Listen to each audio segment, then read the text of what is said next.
In 2017, you said the Third World War will be a war with or about AI.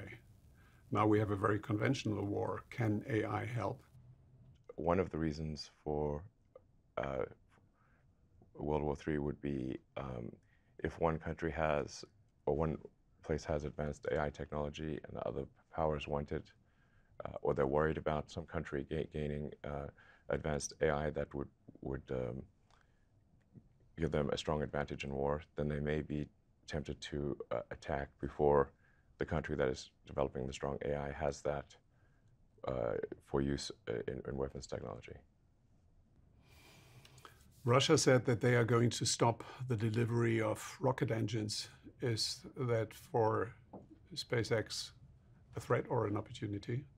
Well, SpaceX, we design and manufacture our own rocket engines, so we do not rely on any Russian components at all. This will affect... For the United States of America, it is dangerous, or? Well, Boeing and Lockheed have historically relied on the Russian RD-180 engine, which I should say, to be fair, is a great engine. They are hoping to move away from that in the future with engines from Blue Origin, but those engines are not yet ready for flight. There is also the Antares vehicle, which uses the RD-181, I believe.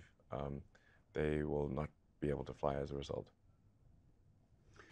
With all your knowledge and products, services, you are almost a strategic weapon in modern warfare. How do you see your role in that context? Ukraine shows that there are opportunities, that you're needed. Well, I certainly hope that SpaceX and Tesla are not forced to develop any kind of weapons technology. Obviously, we would only do such a thing if it was the last resort. I mean it more in the metaphorical sense, not that you produce weapons, but that your knowledge can be used in order to make a difference in conventional warfare or in the warfare of the future, which is AI. I think I can be helpful in conflicts. I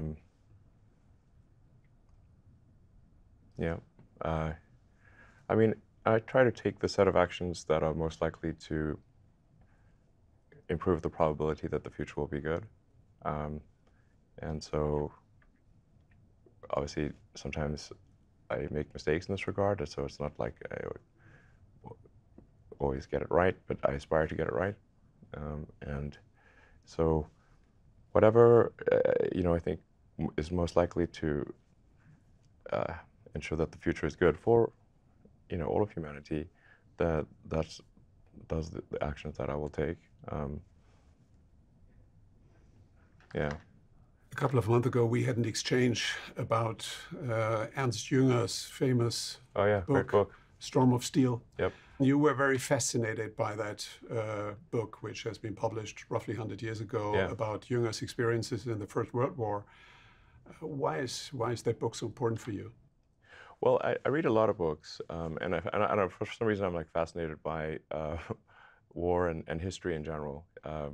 I thought Jünger's book was, an excellent first-hand account of World War I, and I mean, it's certainly, I think, a lesson taken from that book is we don't ever want to do that again. That's interesting that you're, that's good. That's good that you're saying that, because there's a big controversy around that book, and some people are saying this is glorifying war. Yeah, it's definitely not. And other people are saying it is a warning for not having a war ever again. So you're clearly in the second camp. Well, I think those who don't like Jünger's book are basically, just because it's not 100% anti-war in the most extreme way, then therefore it's bad. No, it's like a report. It's just neither. Yeah, he's just saying positive this is what happened nor negative. It's just describing what happened in a terrible way. Yes, I mean nobody's reading that book and say I want to do that. I want to do that. That sounds. I mean, he makes it very clear. It's a very terrible situation.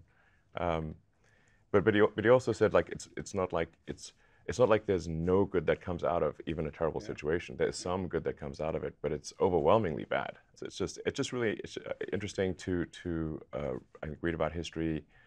I mean, learn the lessons of history, such that we do not repeat the mistakes of the past.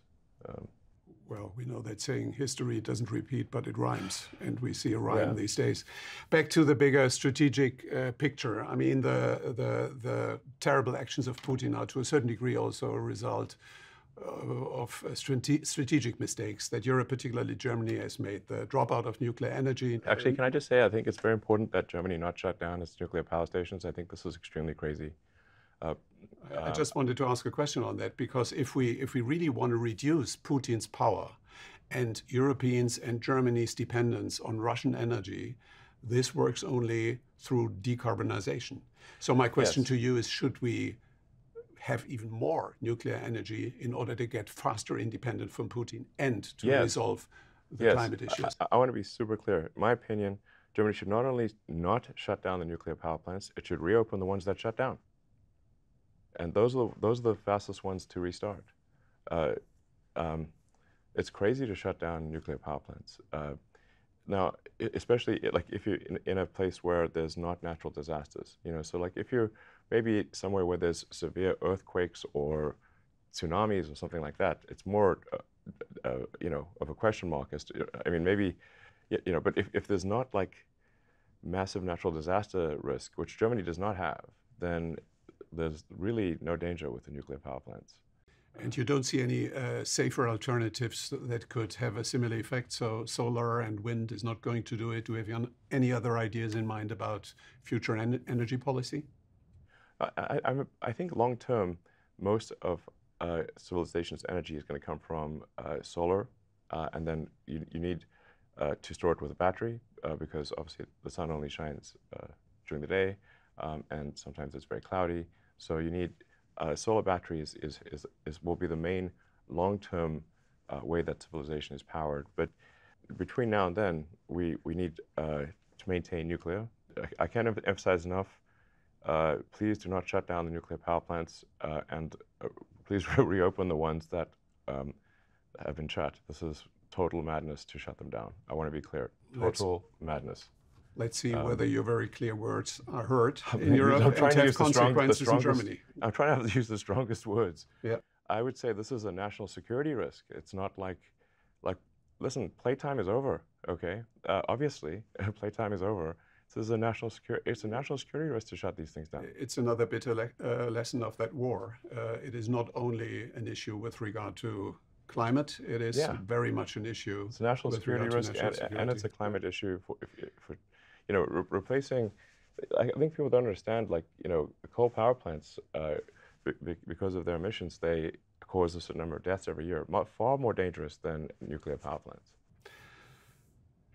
Do you have any other, let's say, unconventional ideas to deal with the challenge of climate change? Is it possible through the reduction of consumption and through new forms of energy to resolve it completely without China being completely aligned? Or should we have a different way to look at it? Some people are saying perhaps instead of just trying to avoid a warmer climate, we should focus on how to live with a warmer climate and adapt to that. Is that an option? And I think we just want to take the set of actions that accelerate the transition to a sustainable energy economy. And that sustainable energy economy is going to be, like I said, primarily solar with wind. You absolutely need stationary storage batteries because of the intermittency of solar and wind. And then there will also be hydroelectric, geothermal, nuclear. These are all fine. And the carbon, but we want to, you know, just move as quickly as we can to a sort of a solar electric economy.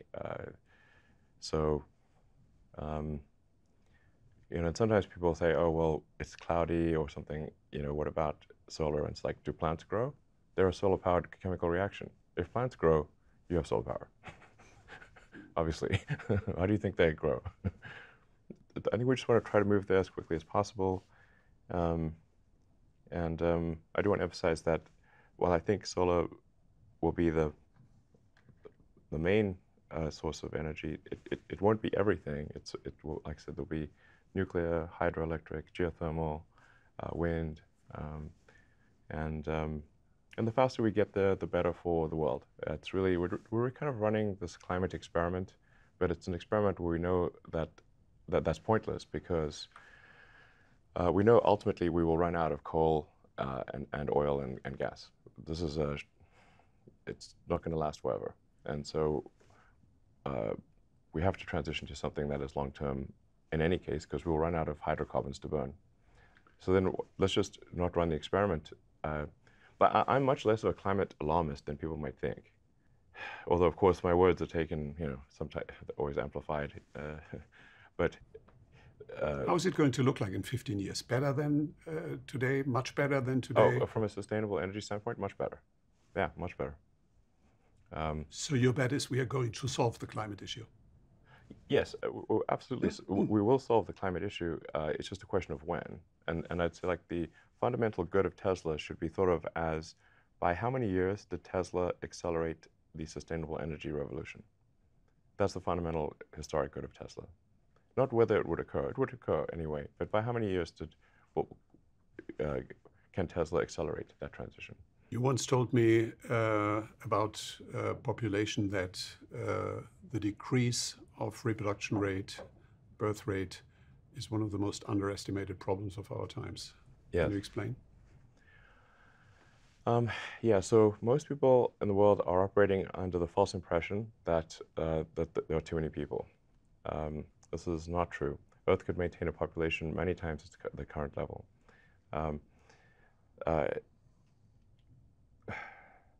And the birth rate has been dropping like crazy. And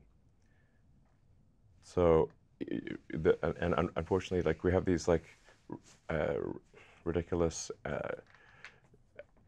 population estimates from the UN that need to be updated because they just don't make any sense. Really, you can just look at, say, what was the birth rate last year, how many kids were born, multiply that by the life expectancy, and so say, okay, that's how many people will be alive, in the future. And then say, is the trend for birth rate positive or negative? It's negative. So that's the best case, unless something changes with the birth rate. I mean, you can look at, take Japan, for example. I think, I'm just going off memory here, but I think the population is roughly 110 million. But last year, if you take the number of children born times the life expectancy, which is 85 years, it's very impressive life expectancy, then Japan would have, I think, around 68 million people, roughly half of the current population. That does not tell the full story because you would have an upside-down demographic pyramid. You already have an upside-down demographic pyramid where, a lot of old people, very few young people, and so how is this, that upside-down demographic pyramid is unstable. Let's also hear why we'll need alternatives. You have recently presented Optimus, Oh, yes. human robot, and you shared great expectations what that could do for the world. Yeah. Could you explain a little bit your motivation? I assume it's not only about the first visit to Mars that could be done by Optimus. It is more than that, a game changer in AI. Could you share a little bit your vision? Yeah, I mean, with respect to AI and robotics, I always approach these things with some trepidation because I certainly do not want to play a hand in anything that could potentially be harmful to humanity. Now, humanoid robots, they're clearly happening. I mean, you look at like Boston Dynamics, their demonstrations are better every year. So there will be humanoid robots. I mean, the rate of advancement of AI is very rapid. Even if Tesla stopped doing AI, I think we're still on a track to develop artificial general intelligence, meaning intelligence smarter than the smartest human. Concretely, Optimus is going to be used in Tesla factories. That's one of the use cases. But what is the broader use case beyond Tesla? Yeah, I mean, Optimus is a general purpose sort of worker droid. So the initial roles for Optimus would be in work that is repetitive, boring, dangerous, that kind of thing. Basically work that people don't want to do unless they're paid to do it. Why has Optimus 2 legs? Just because it looks like a human being, or is it more practical? I thought 4 legs are better. 4 legs good, 2 legs bad. It reminds me of oil. Humanity has designed the world to interact with a bipedal humanoid with 2 arms and 10 fingers. So if you want to have a robot fit in and be able to do things that humans can do, it must be of roughly the same size and shape and capability. The prototype is going to be ready by the end of this year. When is it a product that can be mass marketed? Mass produced, that's the hard part. I mean, I don't know. I think we'll have something pretty good at the prototype level this year. And it might be ready for at least a moderate volume production, towards the end of next year. Do you think that Optimus is going to play a role in our daily life, helping us in the household and things like that? I think it probably would. Yeah, I think so. It's like I said, general purpose humanoid. Yeah. So. You said the potential is bigger than the potential of Tesla. If that's true, then for cars, yeah. Then it must be really a mass market product. Yeah. Yeah. Sure. Well, I mean, say like what is an economy? Like what people get confused. Sometimes they think an economy is money. Money is a database for exchange of goods and services, and for time shifting the exchange of goods and services. Money is a database. Money doesn't have power in and of itself. Like you can run the thought experiment of if you're trapped on a remote island, shipwrecked on an island, and you've got $1 trillion in a Swiss bank account. It's worthless. You'd rather have a can of soup. So, all the Bitcoin in the world, and you're still going to starve. So, the actual economy is goods and services. So then, what limits the output of goods and services? That limiter is labor. Even capital is distilled labor. So the limiting factor for the economy is labor. And so if you address the limiting factor for the economy, then it's not clear that an economy in the traditional sense has any meaning anymore, because you have no constraint on goods and services. The only things that will be missing are things that have artificial scarcity. So that where we decide to make it scarce, like a particular piece of art or a particular home in this exact location or something like that, But there will be no shortage of goods and services. But in a way, Optimus is also an answer to the problem of drop in birth rates. If we have not enough human people, we need more bots. For Optimus, to get the work done. Optimus will be helpful with respect to dropping birth rates. But I mean, like I said, you have to say, like, if these things continue, then what happens? Humanity dies out? Is that what we want? Or step by step replaced by artificial intelligence, human beings that Neuralink is empowering? Well, yeah, I mean, Neuralink, in the short term, Neuralink is just about solving, brain injuries and spinal injuries and that kind of thing. So to be clear, for many years, Neuralink's products will just be helpful to someone who has lost the use of their arms and legs, or who has just a traumatic brain injury of some kind. That's what Neuralink will be useful for many years. But in our last conversation, you said that Neuralink is among all your projects, for you, the most important one. Is that still true? I know I said it could be. I wouldn't say for sure it is the most important, but it could be the most important, in that there is a long-term mitigation to artificial intelligence, which is that we could effectively merge with artificial intelligence by improving the speed of interaction between our cortex and our tertiary layer, which is already silicon. We're already a sort of a 3-level intelligence creature. The base level is the limbic system, the sort of animal brain or reptile brain, essentially, the sort of fundamental, you know, yeah, the animal or reptile brain. And then there's the cortex, which the cortex, by the way, is largely in service to the reptile brain. Could you imagine that one day we would be able to download our human brain capacity into a Optimus? Yes. I think that is, I'm not saying this is, I think it is possible, I think, to do that. It is possible. Which would be a different way of eternal life, because we would also download our personalities into a body. Yes, we could download the things that we believe make ourselves unique. Now, of course, if you're not in a body anymore, that there's definitely going to be some difference there, you know. So, but as far as preserving our memories, our personality, if you will, I think we could do that. The moment of singularity that Ray Kurzweil has, I think, predicted for 25 is approaching fast. Do you think the timeline is still realistic? Well, I see this as not, I'm not sure this is a singularity, meaning like, I'm not sure there's a very sharp boundary. I mean, already there's so much compute that we outsource. You know, our memories are stored in our phones and computers with the pictures and video.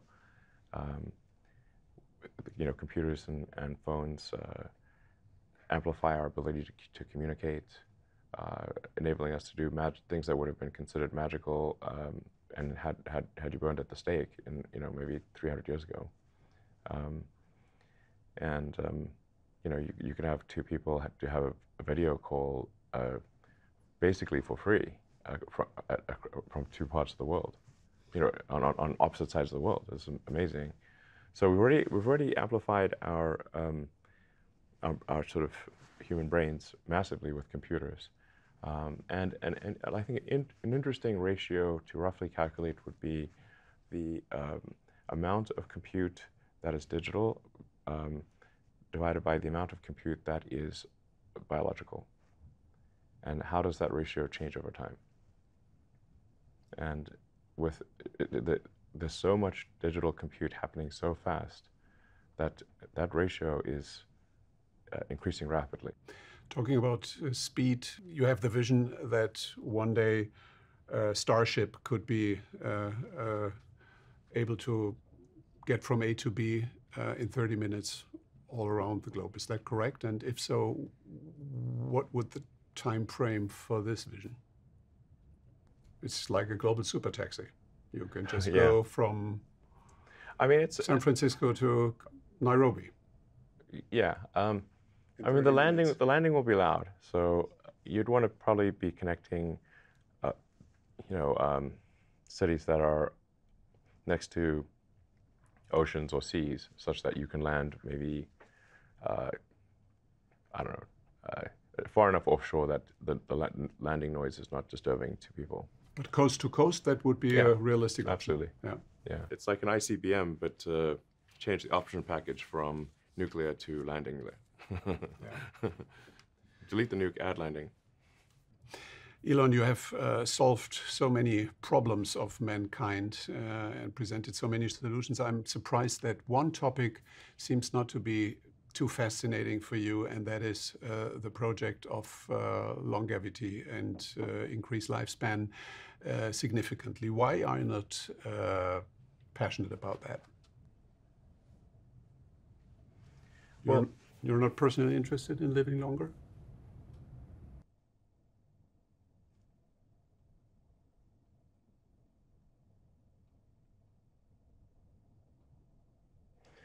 I mean, I don't think we should try to have people live for a very long time. It would cause ossification of society, because the truth is, most people don't change their mind; they just die. And so, if they don't die, they will be we'll be stuck with old ideas, and society won't advance. I think we already have quite a serious issue with the gerontocracy, where the leaders of so many countries are extremely old. Look, I mean, in the U.S., it's, you know, very, very ancient leadership, and it's just impossible to stay in touch with the people if you're, you know, at the, you know, if you're like many generations older than them. And the founders in the U.S., they put minimum ages for political office, but they did not put maximum ages, because they did not expect that people would be living so long, but they should have. Because you really want, in order for a democracy to function well, the leaders must be reasonably in touch with the bulk of the population. And if you're too young or too old, you can't say that you would be in touch.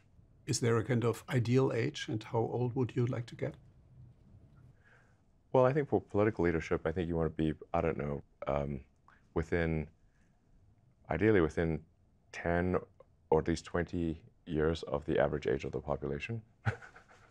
This doesn't sound too crazy. You know, for me, I don't know. I mean, I certainly would like to maintain health for a longer period of time. But I'm not afraid of dying.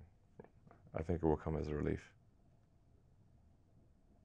So, although you may not be able to see the vision of SpaceX come true in your life. Well, I'd like to live long enough to see that. Being at a net worth of 230 billion, roughly, being perceived as the richest person on Earth. Well, I think Putin is significantly richer than me. You really do, yeah? Yes. Well, I mean, I can't go invade countries and stuff. I believe, I mean, there's like some old quote that from, was it Crassus, or that you're not really rich unless you can afford a legion. Do you know John Law? I don't know. John Law used to be the richest person on Earth 300 years ago. Okay. He was a poker player, a gambler, homme de femme. He was the biggest art collector on Earth, so a lot of superlatives. Wow. In the end, he went bankrupt. What? That's a pretty far to fall. Did you ever thought about that option, that something could go wrong and that you could one day lose everything? I mean, there's been many times where I expected to lose everything. Not, you know, I mean, who starts a car company and a rocket company expecting them to succeed? Certainly not me. I thought they both had less than a 10% chance of success. And frankly, I wasn't wrong in that in 2008, we had the third failure of SpaceX, and if the fourth launch had failed, SpaceX would be dead in 2008. We had no money for a fifth launch. And for Tesla, Tesla's been on the verge of bankruptcy many times. And we closed the financing round in 2008, because remember, at the end of 2008, General Motors and Chrysler were going bankrupt, and Ford was almost bankrupt. So imagine trying to raise money for an electric car startup while General Motors is going bankrupt. And people were angry that I even asked. But we were able to just barely raise enough money to squeak by and close the financing round for Tesla on the last hour of the last day that it was possible in Christmas Eve 2008. And if we had not closed that financing round then, it would have gone bankrupt 2 days after Christmas. So you know what you're talking about. Yes. This John Law got if I go famous. bankrupt, fine, whatever. I don't care. John Law got famous with the sentence, "L'économie c'est moi," the economy is me. Wait, is this guy French or English? Scottish, you said. Yeah, but the sentence, like a nice turn of phrase in French or something? He worked in France, and his main language then was France. So, l'économie c'est moi. So the question is, do you see any danger that one day not only big platforms like Google or Facebook could face much more rigid regulation, but that Elon Musk could be regulated because of being too big? Regulated to what? Actually, as it is, you know, SpaceX and Tesla are regulated very heavily. But I mean that there could be a discussion that it's just too much Like, in too many areas. I have too much power personally or something? Well, I mean, if you build in many sectors that are absolutely crucial to society, very dominant. See you on Mars, suckers. Just kidding. That's the option then. Yeah. Okay. So one way to avoid that is to be a good citizen, and you are, and you have your own foundation. Could you tell us a little bit about your projects, what your foundation is going to do in the future, what your priorities are to donate money and to improve the world beyond your business activities? Yeah, I mean, I do want to emphasize that SpaceX and Tesla are fundamentally intended to improve the probability that the future is good. So this will do more, they will do more than anything I do from a charitable standpoint in terms of usefulness to humanity. I mean, Tesla is about accelerating sustainable energy. Obviously, that's important. SpaceX is about making life multiplanetary and, of course, providing a global internet through Starlink. These are fundamental goods that the good of those companies will far exceed anything that I do from a charitable standpoint. And I have to say, it is very difficult to give away money effectively if you care about the money actually doing good and not merely the perception of doing good. But do you see any concrete project that you would like to focus on, like, for example, food supply, starvation as a big topic, or anything else that comes to your mind for your foundation activities? Well, like I said, it's a big struggle to give away money effectively. Yeah. If you care about, like I said, if you care about the reality of doing good and not the perception of doing good, then it is very hard to give away money effectively. And I care about the reality. Perception be damned.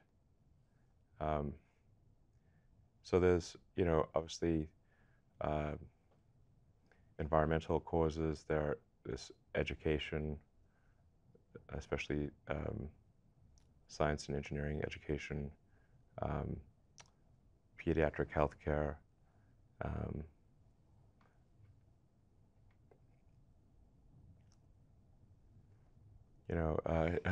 hunger these days is more of a political and logistics problem than it is not having enough food. There's a lot of food. In fact, in the U.S. And many countries, the issue is more obesity than it is hunger.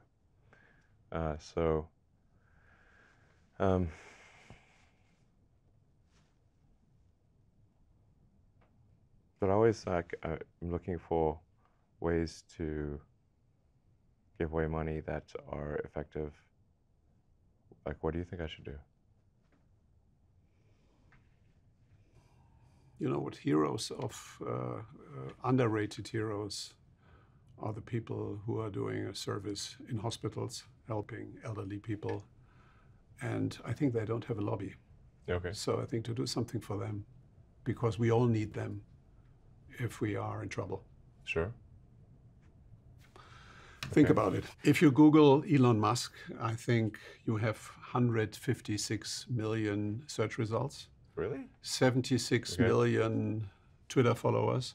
You're definitely one of the most popular people on Earth. Is popularity a pleasure or a liability for you? Well, it makes it difficult to go buy a coffee at the corner store, that's for sure. So it's hard to go around places, I used to be able to just, go to the store or walk down the street, and now it's quite difficult to do that. It reminds me a bit of the former Chancellor of Germany, Helmut Kohl, who once told me, you cannot imagine how terrible it is to go to a restaurant, everybody recognizes you, comes to your table, asks you for an autograph. That's terrible. There is only one thing in life that is worse: if nobody comes to your table anymore. I suppose so. Well, I would, I really, it's hard for me to go to a restaurant.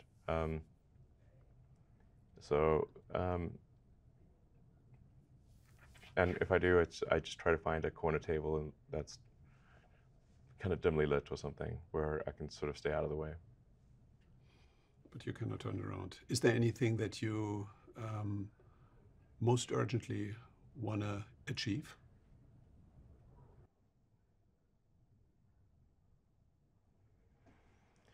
Well, I mean, the whole I mean, in the the pressing items in the short term are completing full self-driving, so that we have full self-driving operating at a substantially safer level than humans. Basically, it comes down to solving the problem of real-world AI. That consumes a lot of my mind, and then getting Starship to work, not just to get to orbit, but to achieve full and rapid reusability, which is really the holy grail of rocketry that is necessary for humanity to become a multi-planet species. Is there anything that you would... And I don't think those things might happen this year. Is there anything that you really would like to achieve, which you think is going to be impossible?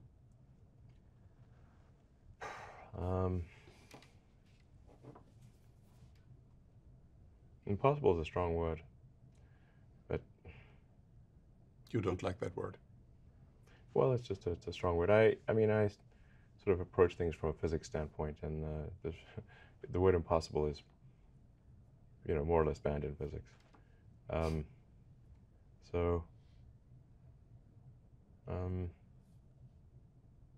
really worried about this birth rate thing. That's been troubling me for many years.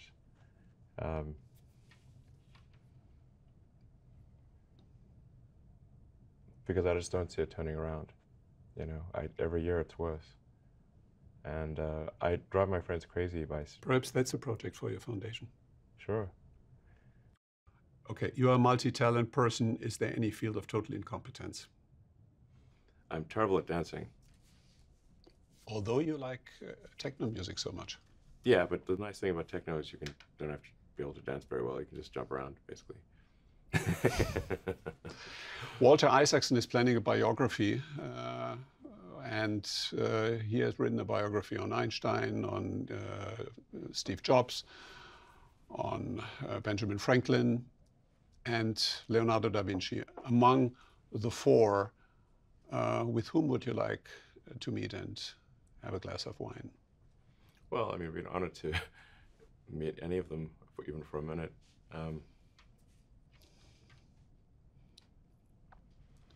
I think Ben Franklin would be the most fun at dinner.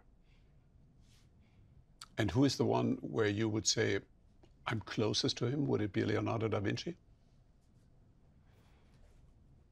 I think I'm You're a Renaissance man, pretty different from all those people, everyone there. It might actually be Ben Franklin, frankly. He did a lot of science and engineering stuff. I don't know, but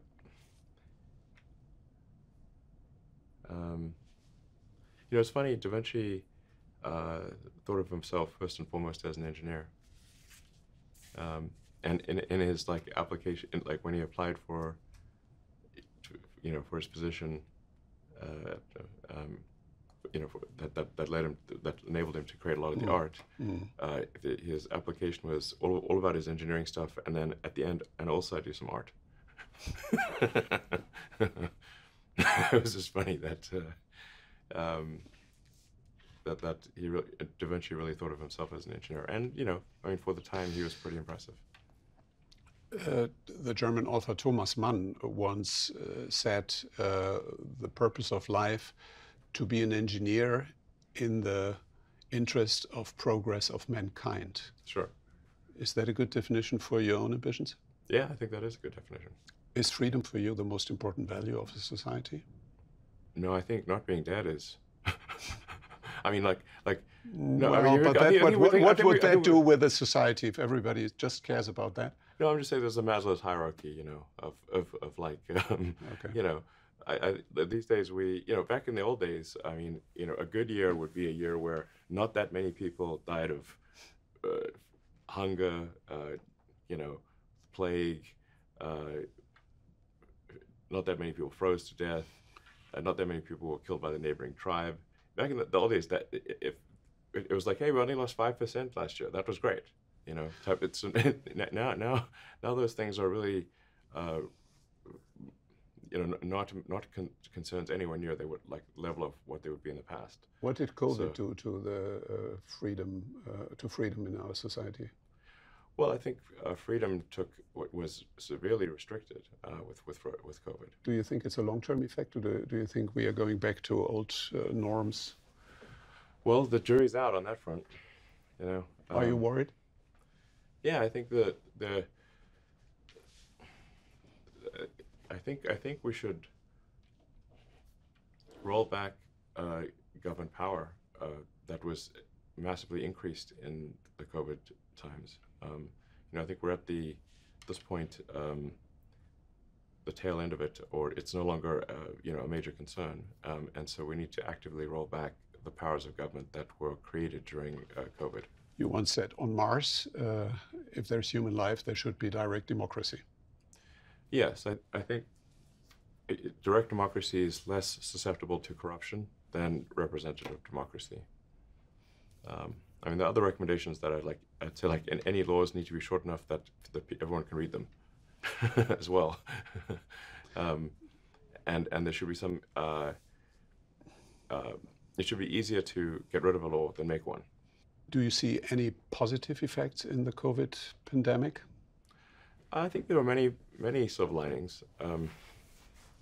The advancement of synthetic RNA was accelerated significantly because of COVID.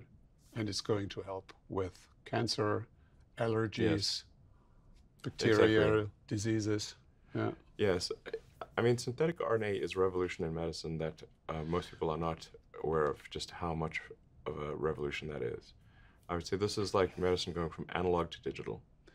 And that could be the big accelerator here, during the plague, which also was an accelerator of progress in society and medical progress big times. Yes. It's actually interesting. English was suppressed in England for quite a long time because William the Conqueror was Norman French. I mean, so it wasn't even French. It was like a different version of French. Yeah. But that was the official language, and the courts were only in French. For hundreds of years in England. If you wanted to go to court, you had to either be able to speak Norman French or hire someone who could. And then actually the plague got so bad that so many lawyers died in the plague that they didn't have enough people who could speak French for the courts. So they said, okay, we have to have the courts in English because there aren't enough people alive who can speak Norman French. So indirectly, the plague was a trigger of democratization of society. I mean, yeah. I mean, it actually did, I think, for society as a whole, improve things, at least based on my observation of things in England. The people were actually able to speak English in courts because they had no other choice. And a lot of other things were improved. There was a labor shortage because of the plague, and so that put a lot more power in the hands of laborers, and gave them more freedom of action. Elon, I think we have to come to an end, but just a couple of very brief questions. What is your biggest fear? Well, I think you have to say, what are the existential threats that humanity faces? We spent a lot of time talking about the birthrate thing. That might be the biggest single threat to the future of human civilization. Then there's, artificial intelligence gone wrong is a big concern. I think religious extremism is a concern. What is your biggest hope?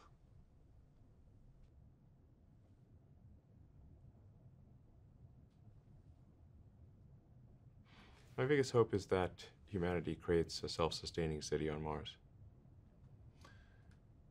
You said that you cannot be and don't want to be alone. I very much share that feeling. Yeah. Where does it come from? I think it's just a natural human reaction. I mean, most people don't. A lot of people are happy if they are alone. Really? That's, I think most people are not happy being alone. Do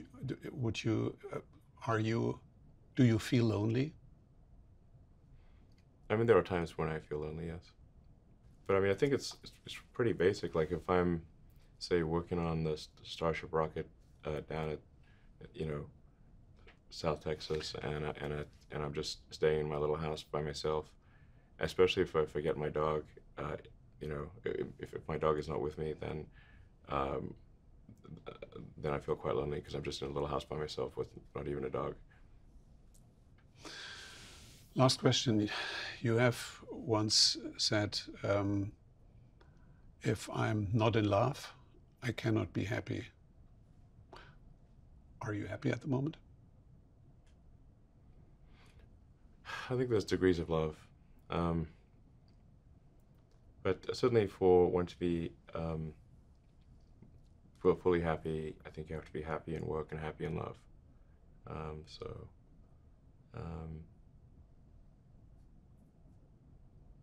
I suppose I'm medium happy. There are degrees of happiness. Can love for projects, for work, compensate love among people? I think love of work, in my experience, can at best make one halfway happy. Perhaps that's your biggest hope, to be really in love. I have been in the past. I try to be as literal as possible.